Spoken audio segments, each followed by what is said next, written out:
Welcome back to the Sports Management Podcast. Before we start today's episode, there are 3 things I want to share with you. First, I have created a newsletter that will be sent out bi-weekly. So every other Monday there will be an episode and the other will be a newsletter. The newsletter will give you early information about upcoming guests, special offers and much more. You can sign up to the newsletter by clicking the link in the description. Number 2, in the next episode there will be a giveaway. 3 people will have the chance to win a prize provided by the guest. So subscribe to the podcast in order not to miss out. You will need to be fast. And last but not least, this episode is sponsored by InSport Education, the online business school for sport. All podcast listeners get 10% off all courses. Check the description for more information. Now, let's kick off the episode. Welcome to Sports Management Podcast, where you will hear interesting sports management professionals share their stories, experiences, and passion for the sports management industry. I am your host, Marcus Philipson. Today's guest is the Global Partnerships Activation Manager at UFC, the Ultimate Fighting Championship. She holds an MBA in Marketing and Innovation, and she has held several roles within marketing. In 2020, after working a couple of years in Italy, she returned to the United States, started working with the UFC. Welcome to the Sports Management Podcast, Tiffany Hollins. Thank you so much, Marcus, for having me. I'm very excited to be here. And I'm looking forward to talking to you today. I'm looking forward to talking to you too. It will be a very interesting episode, I believe. And just first of all, how are you in these pandemic times? I feel like I'm getting back to somewhat normal feelings and everything with the world starting to slowly open up, but I'm doing well, keeping busy with work and trying to stay active, in my personal life, trying to see friends and family a little bit more now that, people are vaccinated and safe. So it feels good. How about you? Yeah, we are still in the vaccination process here. It hasn't yet hit my age group, so I have to wait a little bit longer. But hopefully in a couple of months, most of us will be done. Yeah. Yes. So, yes, you are in Las Vegas at the UFC headquarters. And as I mentioned in the introduction, you are the Global Partnership Activation Manager. Can you tell us a little bit about your role and what it includes? Yeah. So, to make it short, I'm technically an account manager. So I handle several brands and I handle everything under the sun for them. So now that the world is starting to open back up and we're having events, I'm handling tickets and hospitality for them. I'm helping with production of commercials or any video concepts that they want to do for their social medias, those types of things, working with brand ambassadors to try to work out partnership deals for them.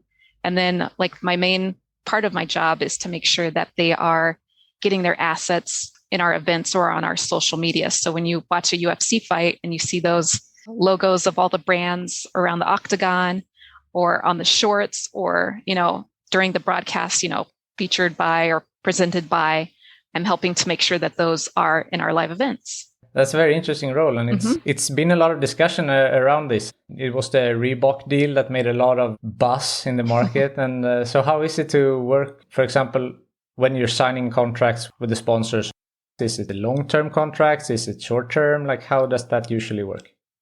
So I work specifically on the activation side. And so our sales team usually handles that. But we have different types of contracts. So we have long-term partners who are signed with us for multiple years, which is great because it provides us a lot more flexibility on what we can do for them, the types of projects that we can work on with them. So those are great. But we also do have short-term contracts. So sometimes a partner might just want to come in for one particular event or maybe, a 3-month span. So we usually see that specifically with our entertainment partners who want to promote a new movie coming out or a TV show. So for example, one of our recent fights, we had Army of the Dead, which just came out on Netflix. So we had a lot of promotion around that.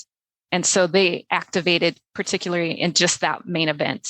And so, they had their logo in the octagon. They shot with one of our former UFC fighters, this whole really cool promo that was aired during the fight. And they also had some of our digital assets and social assets. So the day of our fights, we usually have a fight card that we send out on Instagram. And so they had the branding on our fight card too.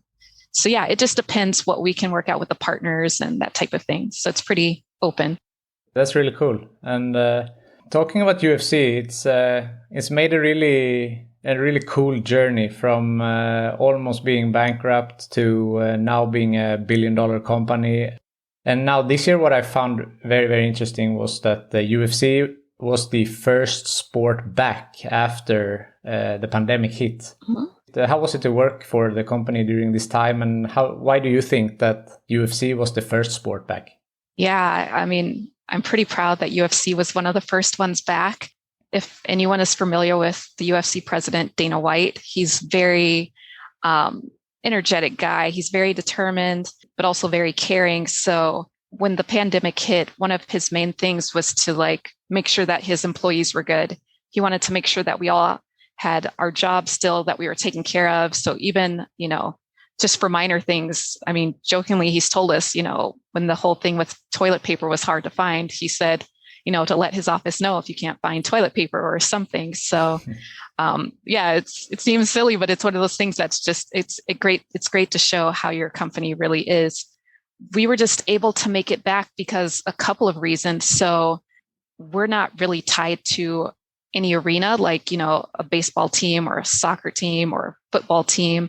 So when we're in Vegas, we go at T-Mobile Arena, but we also travel. So when we go to certain cities and states, we go to certain arenas. So that kind of helped us. And another thing that helped us, UFC has this great campus in Las Vegas where we actually shot our other TV shows, like the Contender Series and Ultimate Fighter. So those were ready for fights at any time. So we were essentially able to create our own self-contained worlds. We have our whole production team, our crew that can just pop up everything. And then the fighters can come in on their own and test with their corners and everything. So we were able to make it work that way. But we also, when we did come back, we were able to work with Jacksonville, Florida to create essentially our own bubble at their arena. And so we were very, very strict with the testing and the COVID protocols. So, we made the fighters quarantine, very strict rules that they had to follow with being in their rooms, who was able to go. So the crew that did go to those events were heavily tested.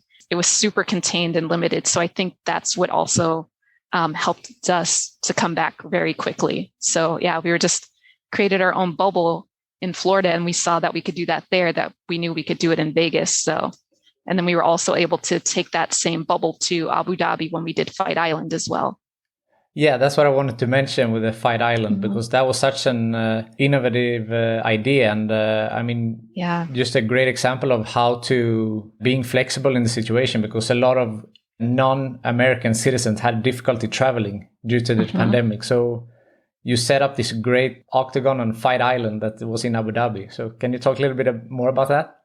Yeah. One of the reasons also that Abu Dhabi was chosen was because, like you mentioned, the US closed borders, and additionally, many other countries closed borders. So trying to find a location where we could bring in fighters from all over the world was very limited. So in the past, UFC has done events in the UAE and has a great relationship over there, and they were able to make it work. So to have that fight at Fight Island or in Fight Island, we were able to fly fighters from the US, from Brazil, from China, from London, Australia, from all over the world. So that was just great there.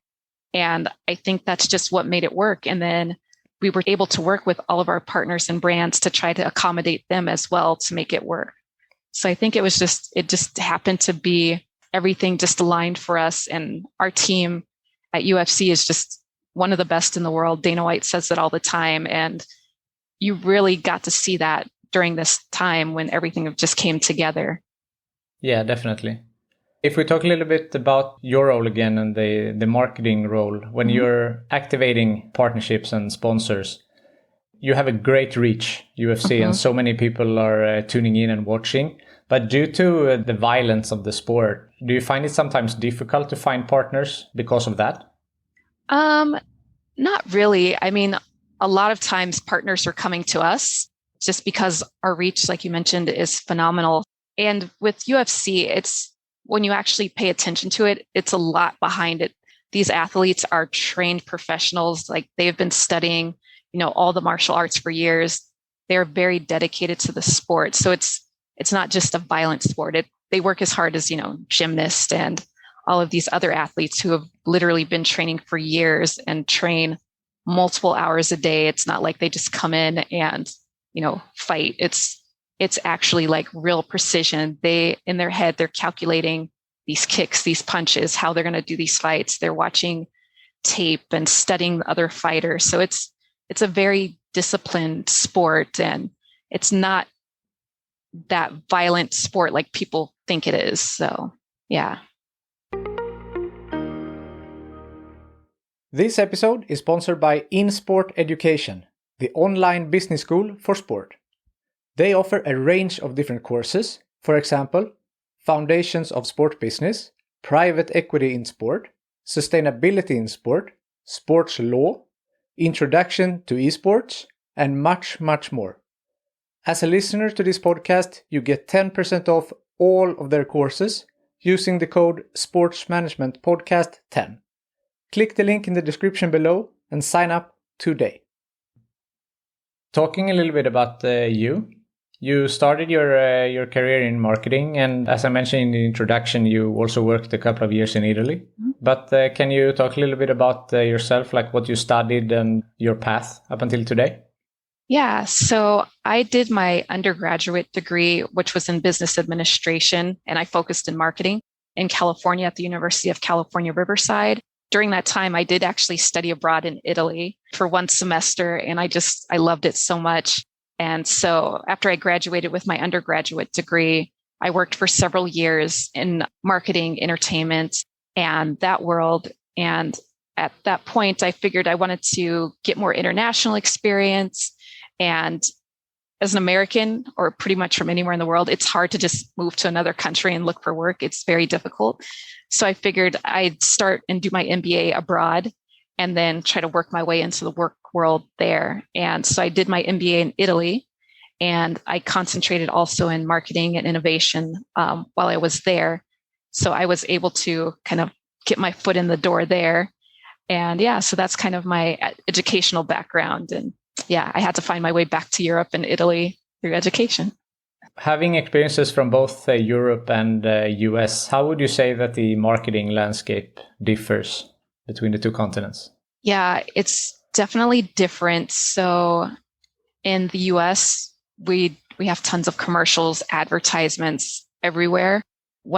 Specifically Italy, when I lived in Italy and I'd watch TV, I didn't see that many commercials, which was actually very bizarre to me. Like, because in the US, I kind of feel like, oh, there's a commercial break. I'll go run to the refrigerator, or I'll go make a phone call really quick. But in Europe, they just didn't have that, especially in Italy. So it was a little different for me there. So I feel like there's not as much in-your-face advertising and marketing in Italy. And then it's just, I feel like, especially in Italy, it can be a little more risque.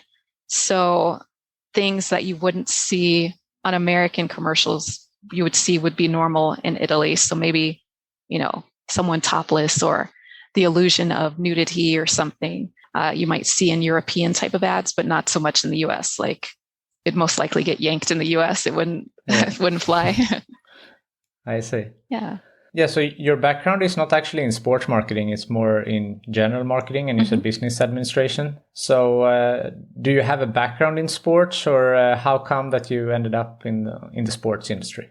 Yeah, so I actually grew up playing sports. I started playing soccer at like age 6 or football for your European listeners. And yeah, I tried every sport: basketball, softball. I was even in dance for a while. And then I ran in high school, and in college, I also ran for a semester too. But my parents were also big sports lovers, and they played when they were younger. So sports has just always been a part of my life. The sports marketing industry is just extremely competitive and very hard to get into. So yeah, I just figured if I can at least get my foot in the door and start working on marketing and improve my marketing skills, that's the best way to get in. So if you can at least just get into the general side of marketing, I think it'll help you once you're ready to jump into sports marketing too. Your current job at the UFC, was it a vacancy or that you applied for, or how did you get this job? Yeah, so this job was posted online, but I actually didn't apply to it at first. And then I saw it come up in another group that I'm in, the Black Sports Professionals group that I'm in. And the person posted it and I contacted her about it. And she was able to help me get this position essentially, or at least get my foot in the door, I should say, at least just to make sure my resume was seen. And yeah, so I'm a big fan of these groups on LinkedIn and Facebook. I think that's one of those amazing places that a lot of people don't take advantage of. So I'm a firm believer in that because I actually had applied for positions at UFC like over the past 10 years and just never, I just never got a call back or anything. And then, maybe just the stars happened to align at the right time with this position. So I was patient and it finally worked out. I'm glad it did. And you mentioned the Society of Black Sports Professionals there. Mm-hmm. So what is your role within this society and what's the goal of the society? Yeah, so Black Sports Professionals has a national chapter. So essentially, they help promote, empower, and just kind of advise other young Black professionals who are working already in the sports industry or trying to get into the sports industry. So the group is just so big that they've actually branched out and there are different chapters all over the US. So I'm in the Las Vegas chapter, which I was a founding member of. Right now, I'm not involved as much, but as a founding member, but I'm still trying to participate as much. And I try to recruit people to the group as much as possible. But there are definitely other chapters in like New York, Houston, Dallas, like a lot of the major sports hubs within the US. They're just great at helping to promote within and help to make, other companies with their diversity and inclusion as well. Yeah, we have talked a lot about networking before and the importance, and this really highlights that. Yes, for sure. My feeling of the UFC is that they really promote differences. Yeah, I mean, if you look at the fight roster, I don't remember the exact numbers, so don't quote me on this, but I think we have fighters from like 80 different countries represented or something. So, I mean, if you turn on any UFC event, any weekend, you'll see fighters from Brazil, China, Mexico, Nigeria. Like some of our top champions are from Brazil and Africa right now, and like multiple regions in Africa. And it's like we also promote, so the fighters, they get to represent their countries that they're from and their flags. And UFC is also great at promoting women as well. So we have women who are also, the headline features on these events. And it's just been great to see that. Yeah, for sure. And Ronda Rousey was carrying this flag from the beginning, and now it has really taken off. And I mean, the women's fights are amazing as well. Yeah, we have some amazing champions like Amanda Nunes from Brazil and Valentina Shevchenko, just, these dominant powerhouse women who are just amazing, skilled fighters. And it's really great to see some of these women champions rising up, and they're also great at getting these, great sponsorship deals, so it's really amazing to see that. How is the UFC working with the corporate social responsibility? I know it's not your department, but maybe you have some insight. Yeah, so I don't think I mentioned this at the beginning of our discussion, but I actually started at UFC the week before the pandemic hit. Oh. So I worked for like a week in the office, and it happened to be one of our fight weeks. And so I was out of the office half of the time for that. And then after that, we closed down. So during that time, a lot of our CSR initiatives had to be put on hold and that type of thing. But they're slowly trying to get back into it. It's a very big thing that the UFC is focused on. So even during COVID, the UFC was helping with first responders. So in our parking lot, while our office was closed, first responders could come by and get their car sanitized, their trucks, police cars. So they were doing all of that for free for the first responders, the ambulances, everything. So I thought that was a really cool initiative that we were able to do while, the rest of the world was kind of closed down. So every little bit helps. And then I know we recently just did something with, I think it's Youth Zone in the UK, and it's a mentoring program aimed to like help young youths in the UK with mentoring and that type of thing. But I know like it's very important for UFC, and I know that in the next few months, once everything is starting to open up again, that it's something that they'll be focusing in on again. Yeah, I'm glad to hear that. And in one of the first episodes, we talked to Jeff Wilson, and he was mentioning the importance of the power of sport and getting kids off the street. Maybe it's my presumption, but I feel like the mixed martial art might attract some troubled youth sometimes and bring them to a better path. Yeah. So one of our heavyweight champions, Francis Ngannou, he, with a lot of his prize money that he wins, he's from Cameroon.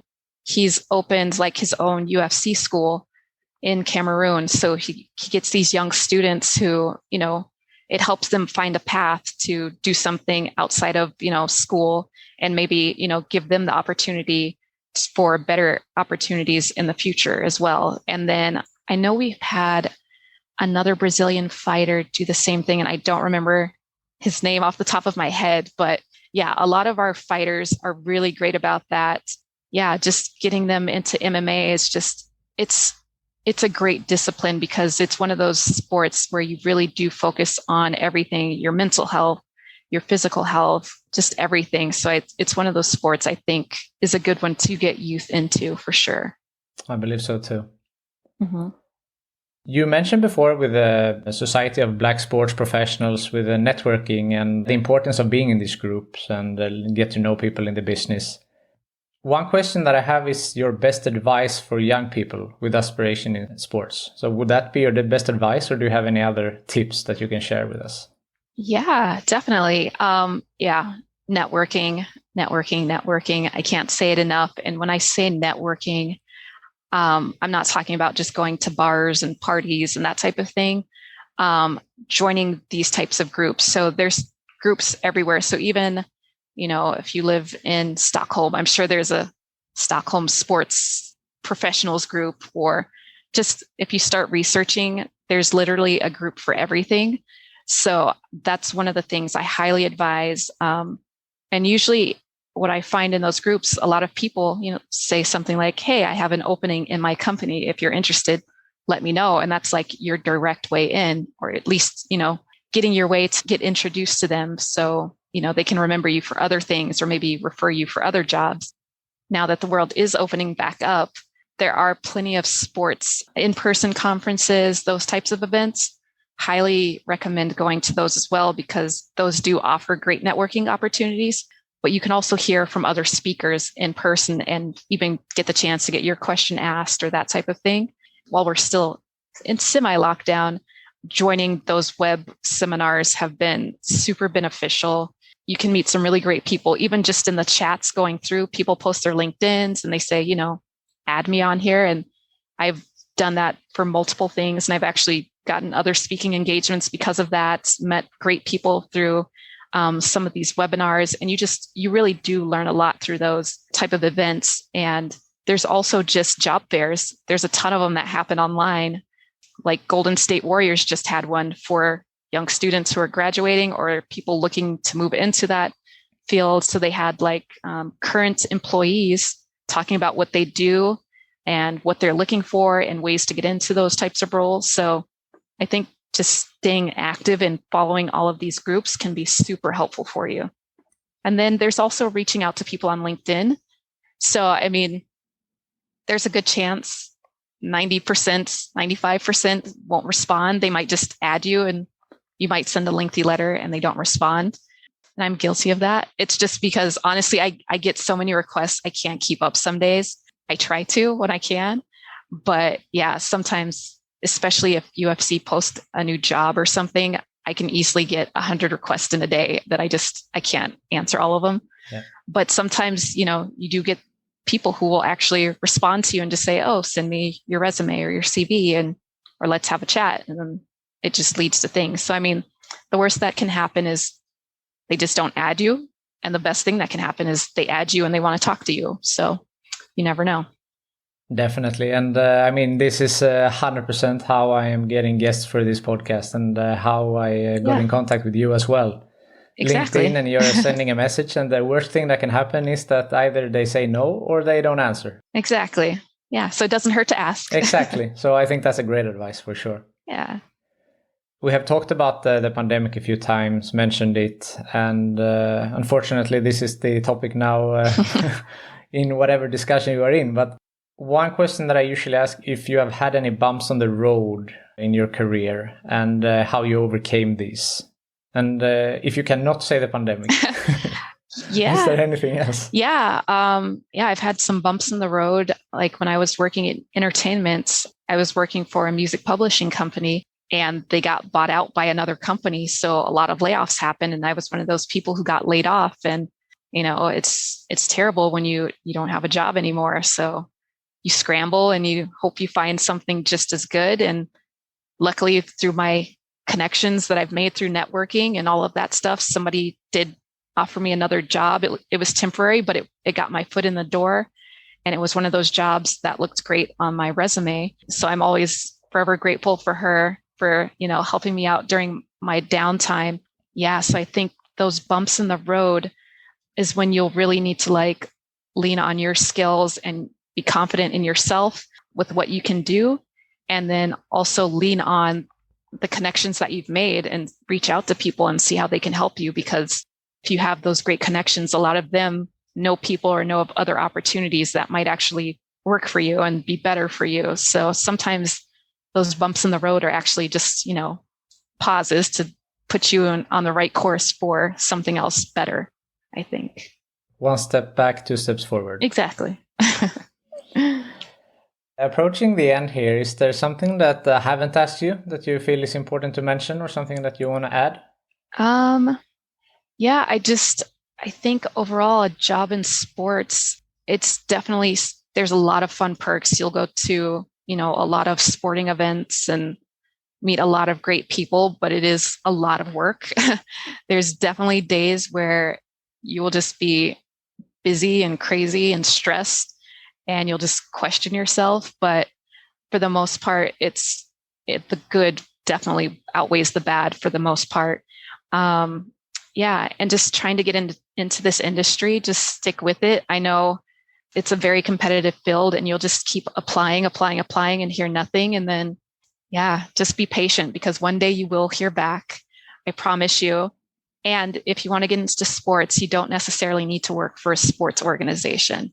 So think about the brands that you really like and try to get in that way. So, you might be watching, I don't know, UEFA finals, and you see that Heineken is a major sponsor. Look into jobs at Heineken, and you'd still be working in sports. You might not work directly with the team, but I think those are other great ways to get in, and those are just more opportunities for you to look into. That's really smart, and another great advice. Thank you. Yeah, the last question is really interesting, because we have talked so much about networking.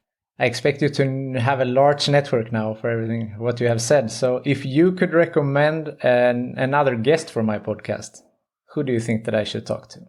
This is a good question. I can't think of a name off the top of my head, but I would probably say interviewing a person who just landed an internship in sports would be good, or speaking with a person who went from intern to landing that job within that organization, that sport organization, like just happened to them recently, would be a good person to talk to, because, if they were able to survive an internship during the pandemic, sorry, I had to bring it back up, and get this job, I think it would be really great to hear from them and how they did it, and, the types of things that they had to overcome, and, if they had any shifts from working a normal internship into this work from home type of internship. So, so if I think of any names, I'll definitely send you some.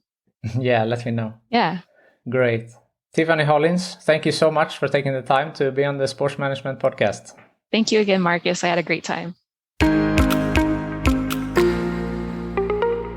Thank you for listening to the Sports Management Podcast. Please hit the subscribe button so you don't miss out on any upcoming episodes. Also, feel free to leave a comment about what you thought about this episode. If you want to get in contact with me, send an email to sportsmpodcast@gmail.com or hit me up on Facebook, Twitter or Instagram @sportsmpodcast.